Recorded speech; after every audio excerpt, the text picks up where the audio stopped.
What's going on, ladies and gentlemen? Welcome to the channel. If you're new here, my name is Lee Fry.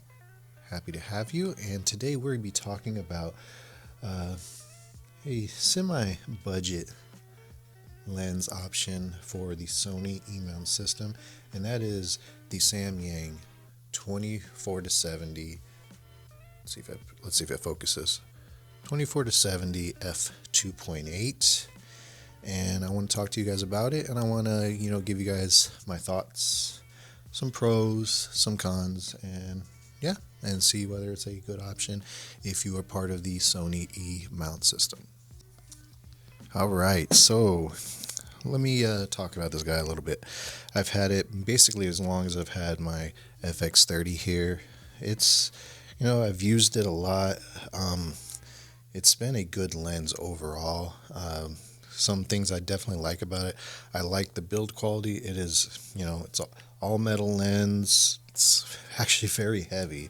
It's very sturdy. Image quality has been good. I haven't really noticed anything image-wise that would make me think, okay, this lens is a cheap, crappy lens. Again, overall, a good build quality, nice optics. You got a mode switch here on the side. Again, I don't know if you guys can see it, if it'll focus, or there it goes.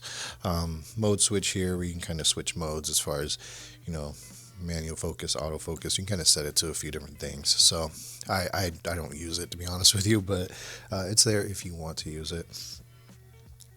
Some people might be like, well, you have a crop sensor camera. Why are you getting a 24 to 70 full frame lens when you could get something like this 16 to 55? Make a good argument, but no, I like the 24 to 70, and with this it ends up being about a 35 to 105, so I get a little bit more reach out of it. And if there is a day that I eventually go back to a full frame Sony camera, I already got my 24 to 70, so kind of kill two birds with one stone. It's kind of the way I was looking at it. So I don't get the actual 24 to 70, but overall it's still a good lens, and like I said, I get more reach out of it, which is nice. Kind of a change of pace from my 17, or not 17, my Tamron 11 to 20 back there that I use. That's my my ultra wide lens. So yeah, it works. I like it. Again, I've had no complaints about it. Price wise is about $900. So compared to the G Master or the Sigma, you're going to be paying a little bit more for those. The G Master, is up around $2,000. You can get the Mark 1 version, which is a little bit cheaper, but still going to be a lot more expensive than this guy. And then, the Sigma, I think, is a little bit over $1,000 for that one. You could probably find used for a good price, but I got this thing brand new for $900. So to me, that's a pretty damn good deal. Now, as far as a few things that I haven't really loved about this lens, I know I said it earlier, the build quality, it's nice, it's sturdy, it's big. It definitely can get heavy. That is also kind of be a double-edged sword. It also can be a negative. It can definitely be a little heavy, especially when you're out on the shoot and kind of looking it around for, a couple hours. It can definitely start kind of weighing on you a little bit. So that's one thing. And then I don't know if this is just because it is a cheap lens, or if it is just maybe I got a little bit of a defective one. Let's see if it does it.